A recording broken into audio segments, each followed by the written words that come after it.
Want to clear your jump list history in Windows 11? Here's a quick guide to easily remove the data in a few steps.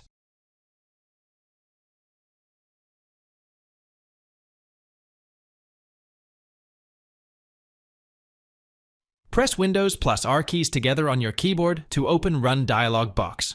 Copy and paste the below line and hit Enter key.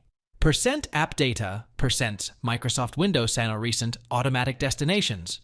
Press Ctrl plus A for selecting all the files in the folder opened. Then hit Shift plus Delete keys together to permanently delete all the files from the folder. Click Yes button to continue. Now again, press Windows plus R keys together to open Run box. Copy and paste the below line and hit Enter key %app data Microsoft and Windows.